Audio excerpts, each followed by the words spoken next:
Hello, and welcome to Monumental, where we sit down with entrepreneurs, leaders, visionaries, and big thinkers making monumental change. Here's your host, Evan Holiday.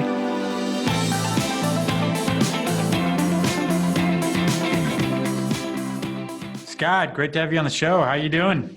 I am doing wonderful today, Evan. Thanks so much for having me. I don't know what the heck this weather is going on in Austin. Usually we're pretty warm here. It's like in the 20s today. Kind of weird. I just came from San Diego and Tampa in the last week where it was like 75, 80 both days. I'm like, our little cold spell here in Austin. But I'm excited to be here, man. Honored and truly to be a guest on your podcast. Yes, very glad to have you. And you know, I think the cold weather still won't stop you from closing notes, though. Not at all, man. We're getting ready to close on a portfolio of 32 assets in the next day or so, too. So wrapping up final due diligence on that stuff. So, yeah, beauty is I can do this from anywhere. I'd rather be warm, though. Yes, me too. So let's just jump right in and talk a little bit about your background and how you got into now you have We Close Notes. Tell us more about that.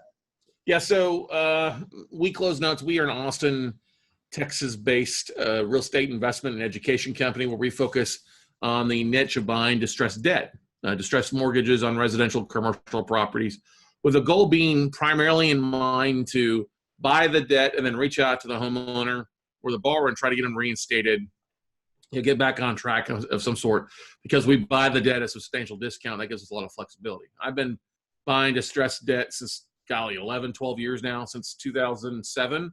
So I've been doing it through a few ups and downs.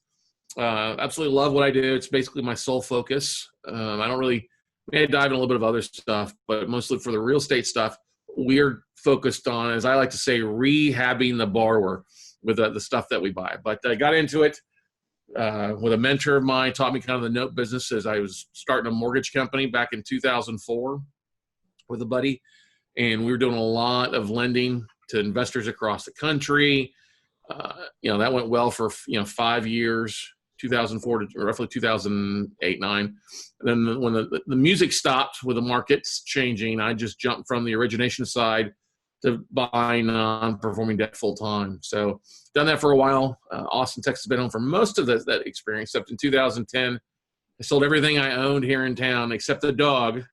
And we jumped in my truck and drove around the country for about 3.5, 4 years of just meeting with local asset managers at banks, speaking in investment clubs or real estate, conventions and seminars across the country, and really kind of grassroots effort. I became the note guy for a lot of people across the country because we provide a lot of education, a lot of content on the debt buying side of things, because it's a whole little bit different animal than just going out and buying a piece of property. So that's kind of me in a nutshell. I do like pina coladas and walking on the beach at night, but anyway. That also gets them going. That's right, baby. That's right. I love it. So why notes? What is it about notes that attracted you to get into that? So first and foremost, I would say it's probably one of two reasons. One, Austin, Texas is a pretty competitive market. I mean, it's pretty competitive. I haven't bought anything here in Austin in over the last decade for the most part. And I just wanted to go where there were deals.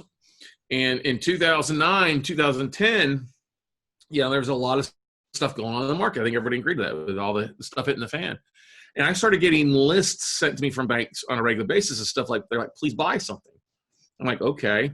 And started looking at the stuff and started making some deals happen in San Diego or Nashville, South Florida, Charlotte.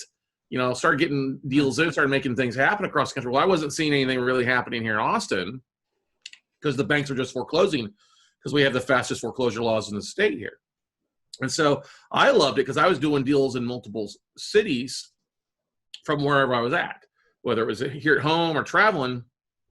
My goal isn't necessarily to own the property. I mean, we do end up taking quite a bit of property back. But the whole goal, like I said before, is like, you mean I can try to get the borrower to reinstate, and I'm buying this at a discount, and I don't have to hire attorneys to foreclose. I don't have to go in and rehab the property. I can just get them to start paying, and in 6 to 12 months of on-time payments with cash flow coming in, now it's a non-performing asset. I'm buying it at 30, 40 cents. Well, now it's a re-performing asset. I can sell it 80, 90, 95 cents of the dollar in some cases. And I was like, that makes sense. That ROI on that, because that's what unites all of us as real estate investors, is a return on investment. But secondly, the second thing is a return on time. I've done a lot of rehab, done a lot of building, fix and flipping homes here in Austin, other places as well. I don't like fix and flipping. I like to trust me, I want to be lazy. I want to travel. I want to have fun. And there's nothing wrong with, fix and flipping or landlording, anything like that. Hey, if you got your niche, stick in your niche. There's nothing wrong with it. But I really love this distressed niche of note investing because I can do it whether I'm here in Austin or over in Barcelona like it was last summer or Australia, wherever I'm at. I can do the note business from anywhere because I've got such a great team of vendors and people that surround me that are paid to succeed, basically. That's awesome. And then you're also, taking it full advantage of that, it sounds like, by traveling. And then you also went on the road for a few years. Yeah, that's the thing is back when I first got started, I was driving by a lot of assets. I was down in Southwest Florida. We were buying condos on Miami Beach for like $5 to $10 grand. And man, it was crazy.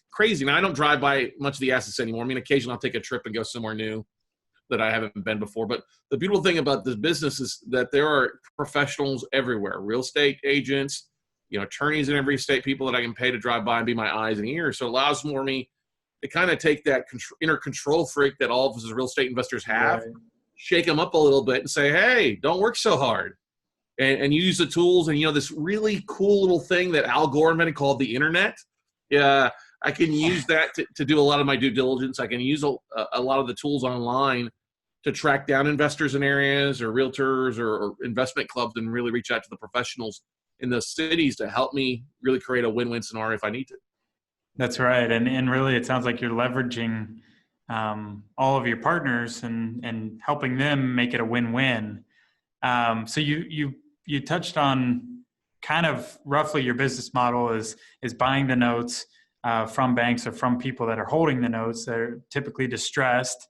Yep. And for everybody listening who doesn't know, it typically means somebody that's not selling or not paying their mortgage or for whatever reason can't be paying. They're usually going through some sort of country western song. I got run over. My grandma got run over by a reindeer. My dog died. I got laid off. I'm going through the Big D and don't mean Dallas. Every note we buy is a different country western song, but it also gives us a lot of flexibility with how we buy it at a discount to come and say, okay, I know you haven't paid in 12 months. I know you went through some sort of financial hiccup. Let's talk here. Let's have a conversation. Are you working? Yes. Can you start paying your existing payment again? Yes. Okay. Let's start with that and go from there. Unfortunately, most banks, when it comes to note side, the banks that originated, when somebody hasn't paid in 12 months or so, they want the full 12 months of payments. And most Americans just don't have 12 months of payments saved. Right. It's a sad thing. So I can come to say, listen, hey, can you bring 2 months to the table? Great. Let's get you started. Let's take another 2 or 3 months and spread that extra amount over the next 12 months. Let's try do a trial payment plan. If you perform at the end of 12 months, I'm going to forgive you on your arrearages.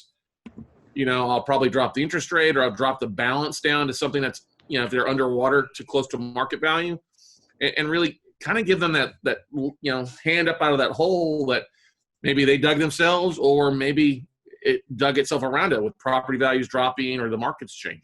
So could you walk us through an example of like who you're going to find these? You said you're talking to the banks, you're talking to the REO officers, people that have these lists. Hang on. Oh, hang on. No. Educate me. I am. You do not buy notes by going to REO asset managers. Let's get that clarified real fast. When we call banks, we're reaching out to banks. I'm actually glad you say it, Evan. It's awesome. That's a softball to tee me up or get me all excited. Yeah, I planned that. There you go. Exactly.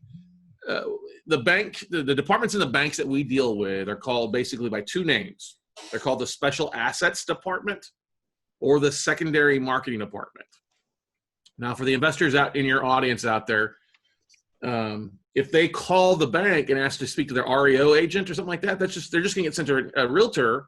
It's like a dark hole for a voicemail box. The banks are like, oh, it's an REO. We've done all the work. Call the agent and make an offering. We don't do that. When we call banks, we're either calling the main corporate office or if we can track down, like I said, the person in charge of Special Assets Department or Secondary Marketing. These are the individuals at the banks that handle the portfolio sales. They're looking at the origination side of what's coming in. They're looking at the balance sheets and what's performing or what's non-performing. And the stuff that's non-performing, they really are aggressive in working with loss mitigation to get that stuff back on track. But you're still not going to call loss mitigation. You're not going to call the short sale department. Those people don't have a brain. Call the main corporate office and look for special assets or secondary marketing professionals. If you go to LinkedIn and type in special asset managers or secondary marketing managers, that's a great way to track down the people that are handling these departments. There you go. There's a nugget. Hang on a second. Evan's writing a note down there. Hang on here. Yeah. There's a nugget there for you. Nugget. I love it. So we reach out to these asset managers, and not everybody has something every month. But in the last decade, we've built a large database of over 5,000 bankers that rotate through. We drop them an email about once, twice a month. They'll have different things that are available that they're looking to move, whether it's one asset or 500 assets. The beauty is that once we've made a relationship or reached out to them, it's not like sending out postcards or yellow letters or door knocking where you're hoping to get one deal. Often one contact often leads to hundreds of deals, if not thousands of deals for us over a lifetime. So we get a list in. It may be in 30 states. We narrowed it down the areas that we like. That's called cherry picking. For bidding on multiple assets, we send in an individual bid for each property. And that's loan level pricing that the asset manager is asking for us. And then we're going from there. It's countering back and forth. We don't do all sorts of exhaustive due diligence on the front end most of the time. Usually we get a list in and we're going to pick 5 or 10, run some quick numbers on what they've provided so far and submit some bids and wait for them to either accept it or counter. And then if they accept it, then we're really doing a deep dive, putting eyes on the properties, checking the collateral files, the loan files, because that's technically what we're buying is the loan file. And then also doing some due diligence on the borrower, checking their payment streams. As I like to say, or my staff likes to say, we like to social sleuth them, Facebook stalking, basically. Yeah. See what they're doing. We've had borrowers say interesting things in their Facebook profiles, like, "Oh, I'm not going to pay my mortgage this month. I'm taking the kids on vacation," or or "I'm not going to pay my mortgage this month because I got to pay for my implants," says he. You know what I mean? Guy was going through a bit of a transformation, or wow. Hey, he got laid off. I don't know when to pay. When you see those kind of things online, it paints a different picture of the borrowers when you compare that when you're looking at the loan file, because you get everything that comes with it. And that gives you an idea, is this borrower have an opportunity to pay? Or is it just going to be something that we got to look at maybe foreclosing? Or do we need to maybe offer the borrower some cash for keys and help them move on because they're really not in a spot where they can afford this home anymore? So what typically, on the negotiation side, you're basically negotiating for the loan from the bank, from the secondary markets and the special assets. Yeah. So how borrower owes a mortgage. Let's just say they owe $120,000. Well, let's say it's on a house that's only worth $100,000. They're upside down. So when we submit our offering, we want to make sure it makes sense as far as investment to value of the property. So a lot of times we may be only offering at 30 to 40 cents of what's owed, because that number is going to be at 50 cents or less of the actual value of as is value. Right. Now if it's vacant, we know it's going to need some work. If it's vacant, we know we're going to have to replace at least one major function, either a roof, plumbing, electrical, heating and air conditioning. We know we're probably going to replace that. That's why I don't like buying vacant assets. If I can buy an asset where somebody's living in the property, usually the copper goblins have not shown up yet, or the air conditioner is not off. Or like in a cold day today, I don't have to worry about interior skating rink in the basement. Yep. All the pipes busting. Yeah, exactly. So it sounds like the like you said, I love the line you said, rehabbing the borrower, not the house. And you're right, because sometimes it can be easier to help a person through a situation instead of spending all the time and money and looking over a team that's going to rehab a property. Mm-hmm. So you're buying the note from the banks, you're rehabbing the borrower, you're helping them get back on their feet, providing opportunities for them to become a stable mortgage payer and homeowner. Yep. And then either at that point are you still holding the notes long term, or are you selling them, or what do you do at the note once it does perform? That's a great question. I'm glad you asked that. So it's usually one of two things. One, we look at what type of returns are coming in off the mortgage when the borrower starts paying. Are they paying extra? What's their existing P&I, principal and interest payment, compared to what they owe? What kind of yield is that bringing to us? Then we also look, well, if it's been performing for a while, what can we sell that note now for? Can we get a nice chunk of change, or should we hold on to it for cash flow? And it's when we talk, if we've got investors that are joint ventured with us, it's a conversation to have with them. What do you want to do? Do you want to let sit there and ride? We're splitting profits, or do you want to go ahead and cash out and go from there? Now, I want to make a clarification for your audience out there too. I wish every note we bought was able to reperform and go that route. Unfortunately, it's not always the case. We'll get to that too. Yeah, I'm going to tell you the truth, the ugly truth sometimes, that we wish everything would reperform, but you're still going to probably foreclose about 50% of the time. You're going to get about a quarter of your assets to have the borrowers walk away, do a deed in lieu, a foreclosure, or a cash for key scenario. We just pay them to walk.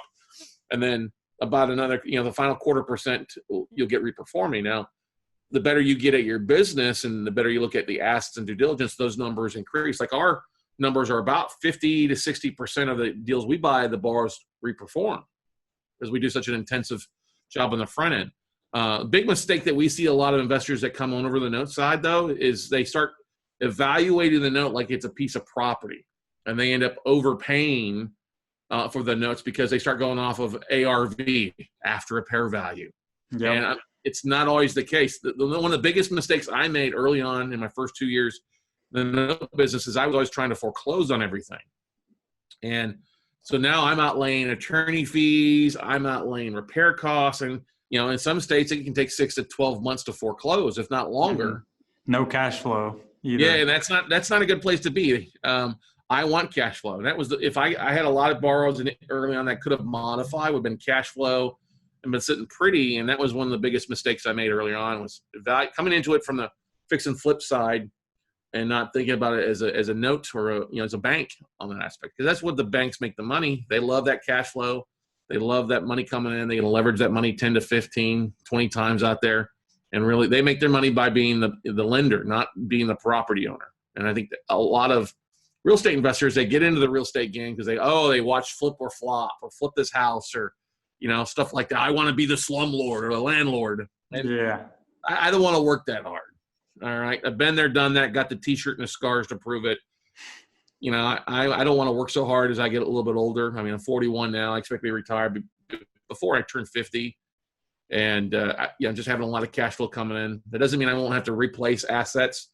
I think we're always going to have distressed debt based on the markets and what we're seeing things happen. I think we're going to see a bit of a softening in the market across the country. It probably won't be as extreme as it was a decade ago, but we're still going to see some stuff hit the market. What are you seeing on what you're working on or what you're teaching your students that are working on their own notes? What are you telling them as far as preparing for a potential shift in the market? Such a good thing. So first of all, it starts with funding. You're not going to go to the bank and get a loan to buy a distressed note. Most of the deals that we are using or closing on, we're using other people's money. And so I'm telling people, like, listen, if you're giving 12% returns to your investors, cut that dollar amount now. Now, some investors out there are like, well, they may not like to hear that, but look at it. If the best return on the stock market or in Wall Street was to have your money in cash last year, because it made 1.9%, then if you're offering 10 or 12% for somebody, you're really overpaying for money. Take that down. A lot of people would be happy making 6 to 8%. That's 3 to 8 times more than what they're getting in a certificate of disappointment or something like that. So be smart. Put some cash aside because you're going to want to have some cash available to jump in and take advantage of some opportunities. But stick to your numbers. In the last couple of years, we've had kind of pricing go up a little bit in the note business because we have other people coming in from other areas and they're overpaying. And I'm just like, stick to your guns. Just stick to your guns. Be flexible. If you go into buying a note deal with the idea that you're just going to have one strategy and that's the way it's going to go, that's the biggest mistake you can make. Be flexible. Maybe you've got to turn some of your non-performing notes into rentals for a while. Maybe you need to offer up some owner financing and create some notes on the back end if you're buying stuff in areas. Another thing is, if you've been used to buying in one market and the price is getting crazy, maybe you need to look at a different state. I mean, I used to buy a lot in Florida. I mean, I loved God's waiting room, but it's recovered strong. I used to buy a lot in Nashville, up your neck of the woods too. It's recovered strong. So I'm buying more in the Ohios and the Michigans, and the Indianas now, because those markets have recovered strong, but I can still buy assets relatively cheap compared to other areas. So are you looking at the relative cost of an opportunity, but then also, I guess it sounds like markets that are maybe doing okay or good, but not like crazy good. Like it may be hard to buy in an Austin or a Nashville now or a Miami. Yeah. Well, Miami's going to be underwater in like 10 years anyway, but literally and figuratively. Seriously, there's spots there that are going to be bad anyway. You have to realize that markets are always constantly changing. You know, it doesn't mean I'm not sitting here waiting for things to happen. And I track banks. I mean, if you look at subprime mortgages, or if you check, there's a lot of non-prime, they call it, niches. You know, hundreds of other mortgage companies are now giving a 0% finance, 100% financing to people like a 520 FICO again. So we're going to see opportunities. It's just a matter of identifying them and being able to track those down. So just look at your default rates. Look at the markets that are slagging a little bit. I mean, Miami and Tampa came back strong as gangbusters, but they're starting to drag out a little bit. Dallas here has been just rocking and rolling along, but the market's starting to soften in Dallas, you know, up there. You know, Houston, Harris County leading the country in foreclosures because of the hurricane effect from over a year ago. So you've got to look at your markets. You got to do some research. You got to talk to local people. But the best thing I could tell people too is take action. If you can buy something, you're going to learn a whole lot more about taking action and buying a deal and getting your fingers dirty and getting your systems in place so that you're ready and prepared. So when the market just turns south, then you can really dive into it. The worst thing anybody could try to do is just to perfectly time the market. Look for that perfect deal. If that perfect deal doesn't hit, doesn't happen, and it often turns out, looks like it's going to be a base hit to begin with and turns into a grand slam. Yep. Yeah, exactly right. Yeah. It's the deals that, you know, aren't penciled out to be perfect that end up being the perfect deals.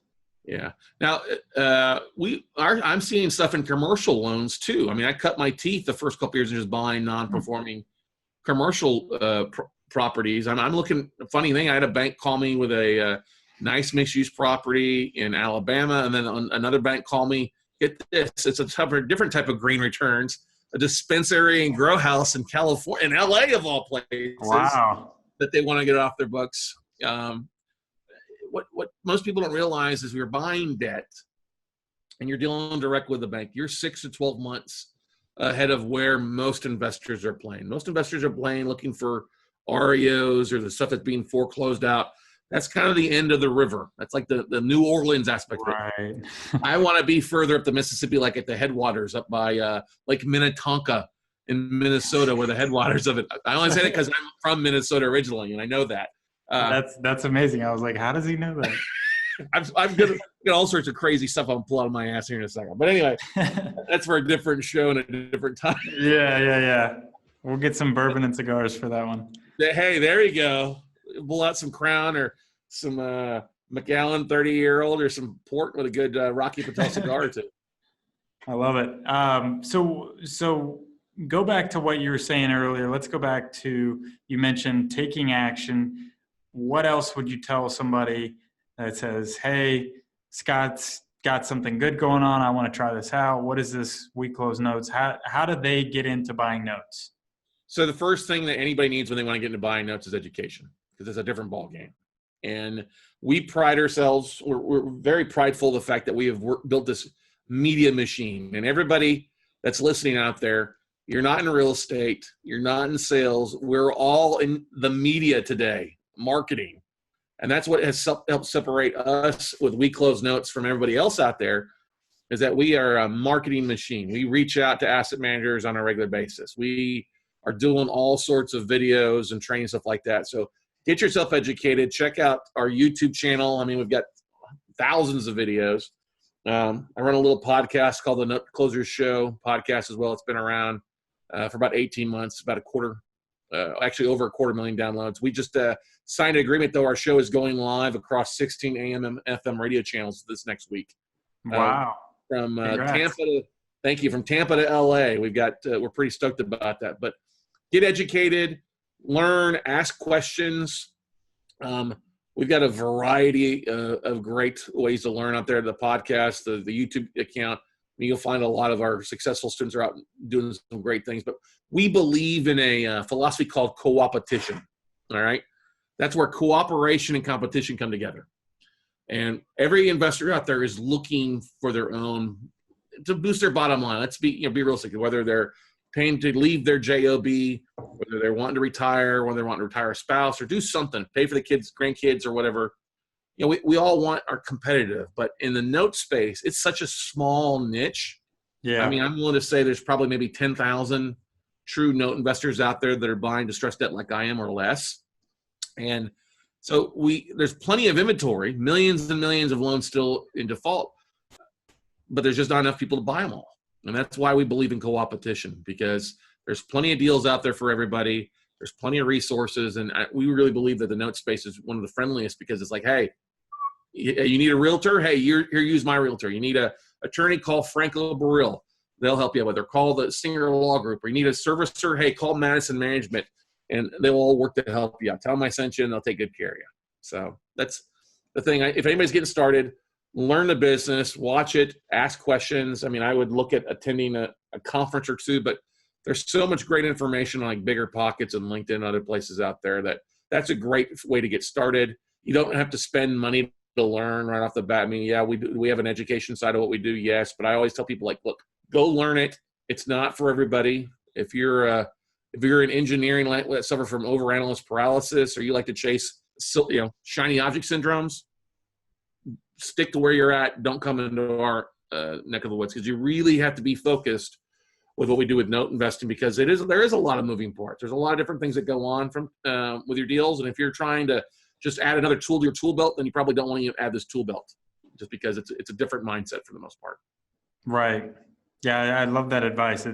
It's focus, education, and you're in this co-opetition. I love that mindset, because you're right. I mean, if you want to get far in really any business, you have to look at how can we work together in some cases, and you'll get further faster. So amen to that, Evan. I mean, we believe in win-win scenarios. If somebody's not winning, that's going to be a bridge that you burned. And there's sometimes we close deals like, okay, I could have made $5,000 more in the deal, but it wasn't such a win. The bar wouldn't have been able to get refinanced out, or the deal I'm selling to somebody else, they wouldn't, they'd be in a too tight a spot later on if we try to jack it. So that's the thing, just be willing to learn. And finally, hey, it's the 21st century. Let Scotty here beam you up. Hang on a second. I'm going to beam you up here now, Evan, all right? You're going to start marketing. That's the thing. The more you can learn about marketing. I got all sorts of fun games over here. Yeah. The thing is, look, just market. Learn how to market. Learn how to use an email system like MailChimp or Infusionsoft. Don't be afraid of social media. The beautiful thing is you're posting like to your LinkedIn profile and things, the projects you're working on. That's one of the great places that bankers and other investors go to look, is your LinkedIn profile and see, hey, are you really doing something? I don't care if you've got another full-time job, but don't say you're a president of a multinational corporation and you have a job working and selling cell phones at Verizon. You know what I mean? Yeah, that's a great point. Is I feel like in today's age, there's possibility for like what you're doing. We Close Notes. You've created with your podcast, with your show, with your marketing, with your events, your mastermind. Like, you are creating a thought leadership platform that separates yourself, like tremendously separates yourself from all the other people out there that are doing notes or teaching notes. It makes yourself a brand too, right? I mean, you're doing the same thing too, man. We just got back the Traffic and Conversion Summit in San Diego, which is one of the largest marketing events in the country. And that's one of the big things that, hey, podcasting is going to lead the way. And so you're doing an amazing job. I've listened to some of your episodes. Absolutely love it. And if you're listening now, go hit subscribe. Go hit the 5-star review for Evan. That's not paid. Boom shakalaka. Tell somebody about it. Evan's doing a great job here. And that's the way. They say there's like 600,000 podcasts out there. What they don't tell you is that less than half have recorded episodes in the new year. And so if you're wanting to start a show or start a podcast about your niche or something you're passionate about, do so.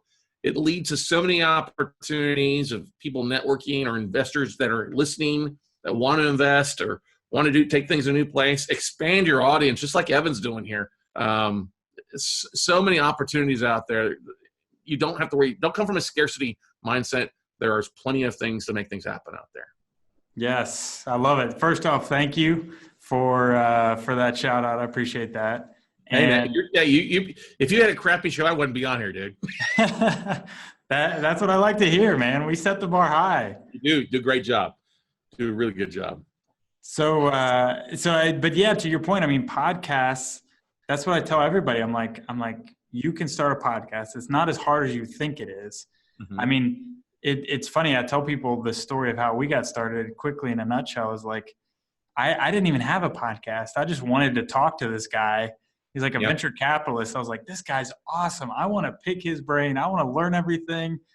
How am I going to do that? And I was like, I've thought about a podcast, but I never did it. And so I told him I had one. And all of a sudden he's like, yeah, I'd love to talk with you. Let's That's like aphrodisiac for entrepreneurs and things like that. Oh, you got a podcast? You want to invite me on to your audience? Yeah, I have one listener. It's Mom. Yeah. And Grandma's going to download next week when she figures out what a podcast is. Yeah, when she figures out how to turn on an iPhone. That's the thing. Technology is all evolving. The day of sending out letters and door knocking. God bless those that are doing that out there. I've done that so many times. It's the hustle. That's what's so important. It's just that you have to tweak your hustle to do things. And we've had asset managers and investors that listen to our podcast call me up, say, hey, I listened to your show. Let's talk. I've got some deals on our books we want to get rid of, or I've got some money sitting in a 401k from an old job. I need to roll it over in a self-directed IRA. Who can I use for that? I mean, it's, my podcast, we had Quincy Long on this morning, who's the founder of Quest Trust, or Quest IRA formerly, but now Quest Trust Company. And there's just a lot of opportunities out in the market. The best thing you can do is take action. And I'll say this one again and again, take action, get yourself educated, and do something different. That's the only way that, we make the running joke here in the office that we're making America great again, one mortgage at a time. Make your America great because you took action. Make your America great and your circle of influence great because you're taking action and leading your tribe out there. Like Evan is, and like so many others out there doing. Taking action speaks much more volume than just talking. There's too many people talking. We need more people to walk the walk. Yeah, I agreed. And I think it's the imperfect action too. It's like, don't build it up in your head as like everything's got to align before I can ever publish this post or publish the podcast. It's like people don't care when you're getting started. Just no, man. And it's same thing with real estate deals. You're going to learn more from making offers and then working through those numbers. Then I got to find the perfect deal. Well, you got to find the perfect deal. That means you need to go back and get a JOB. And some people, that's just the case. If that's the case and you feel better, work better that way, that's great. There's nothing wrong with it. If you love what you do, hey, more power to you. I just know that I'm unemployable now. So speaking of unemployable, how many employees do you have now at your company? How many people do you have? So I learned early on that I didn't want to be an adult babysitter. We had quite a few people working in the mortgage company, processors and underwriters and stuff like that. So I've done a pretty good job of keeping it pretty small. I have myself, my VP of operations, Stephanie Goodman, who I could not do without. She's also my girlfriend, so I want to make sure she hears that she's future wife. I have a full-time marketing person, Shannon, who just does a tremendous job for our online marketing. Full-time, that's all she does is handle marketing for us. But then I have a full-time person, Hazel, who handles my portfolio of about 400 files. She works hand in hand with our real estate attorneys from the Singer Law Group or other companies like Tony Burrill and Franklin Satil and stuff like that. She also coordinates work talking with the homeowners too as they respond or don't respond. And then we've got let's see here. Then we have, I've got a friend down in Orlando who helps out assist with the podcast and things like that. But for the most part, we have a lot of contractors or 1099 people that we work with, or vendors that come in as we need them and then kind of go away. As we're getting ready to buy a portfolio, we may bring on a couple interns, to dive in. Or I've got a lady that is retired from a title company. She'll come in just to check collateral files for me as we're closing on a portfolio. And then she goes back and enjoys working in her garden most of the time. But and then I got a lady we're getting ready to bring on as well, full-time, to help us kind of move a portfolio that we've had for about 18 months now. It's time to start looking at selling that off. So it may seem bigger, but I will tell you this, it's less than 10 people, we've bought hundreds of assets. We've closed on over $1 billion in debt in 10 years. I've had bigger offices. We're in a, Regis Executive Suite. I got one in my office here, and Shan's got hers down there. Steph works from the house. Everybody else works remotely for the most part. If Steph and I worked in the same room, she'd kill me because I'm so damn loud, but that's okay. But that's the thing is, if you're an entrepreneur, you're going to be in real estate.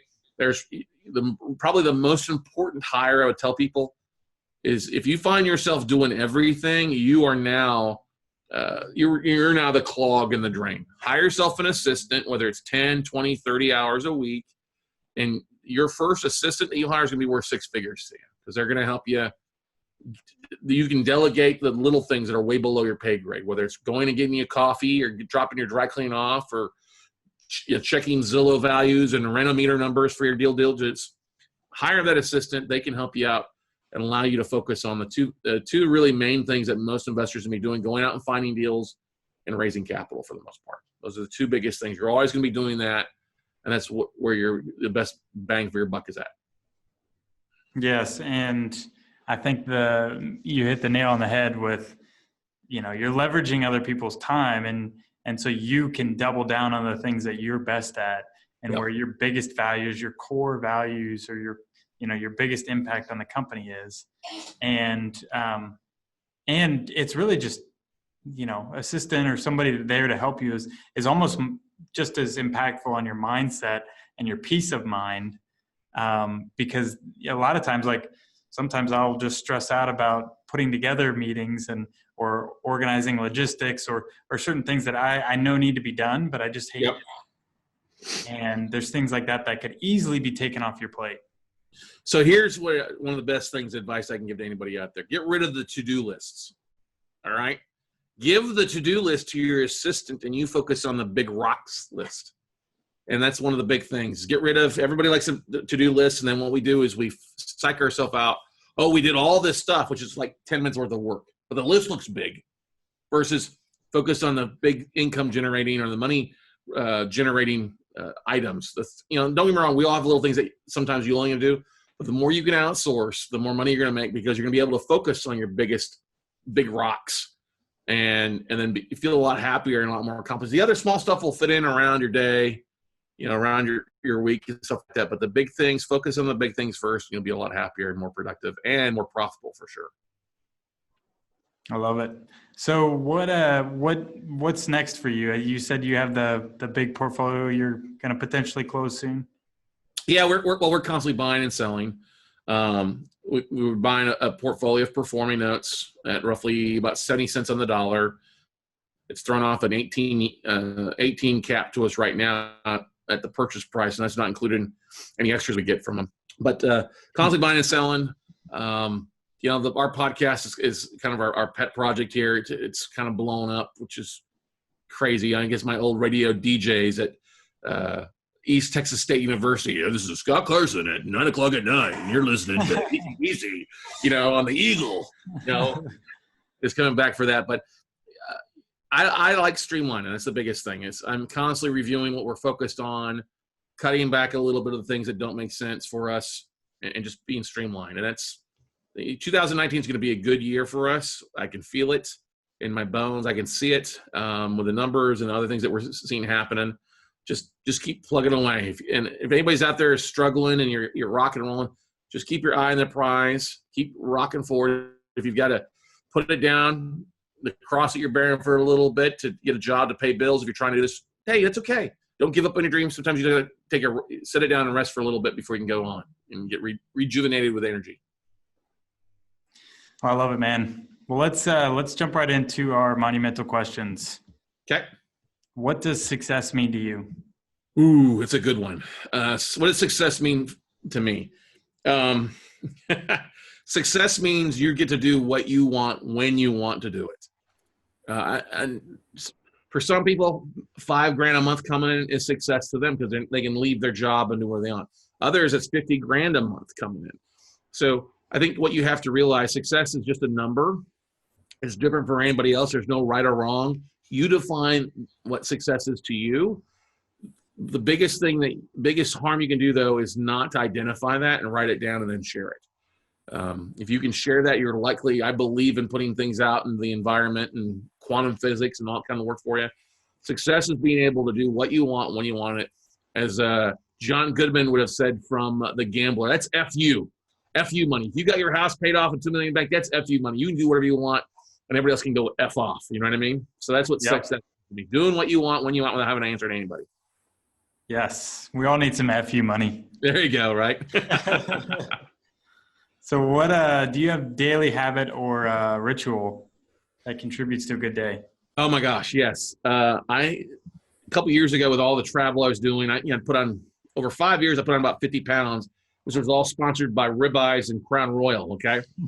It wasn't working out. And for the last 3 years, as long as I'm in Austin here, and even sometimes when I travel every day from 12 to 1, my personal trainer comes to my office.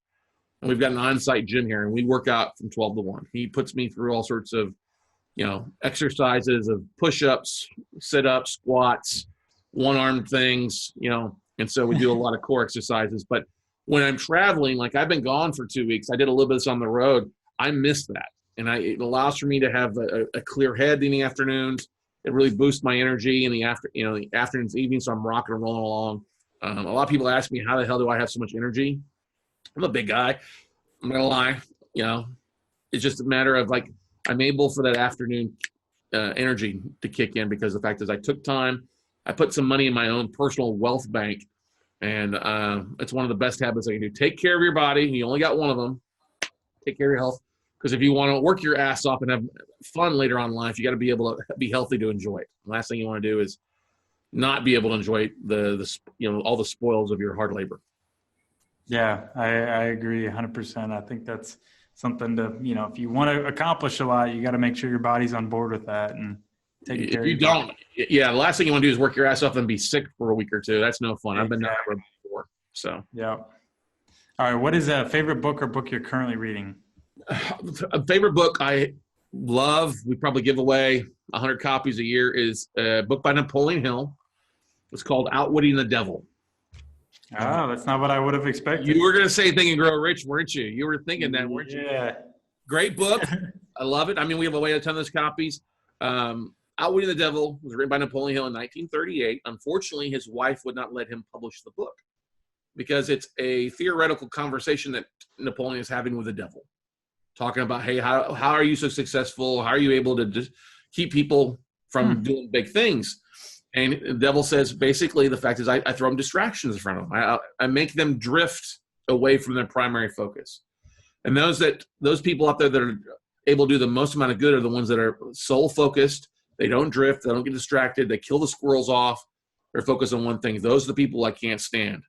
And so that's one of the most life-changing books I've ever read. And I feel, because we all drift. Everybody struggles with this. Yep. But it's something I can go back to. Hey, am getting away from my prize? What am I really focused on? And it's an amazing book. And the thing is great is Don Green, who's the president of Napoleon Hill Foundation, found the book a couple of years ago, took it to Mrs. Hill after Napoleon passed on, and she told him about the book. He then took it to Sharon Lechter, who's a friend of mine who co-wrote Rich Dad, Poor Dad, and she rewrote the manuscript, left most of it as Napoleon wrote it. She simply added in what she thought Napoleon would think of the situation being in today's world. And great book. You can get it on Kindle, online. Outwitting the Devil by Napoleon Hill and Sharon Lechter. Phenomenal book. Trust me.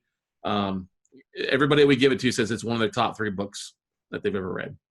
That's awesome. That's like a little hidden gem from Napoleon Hill. Yeah. I'll be adding that one to my list.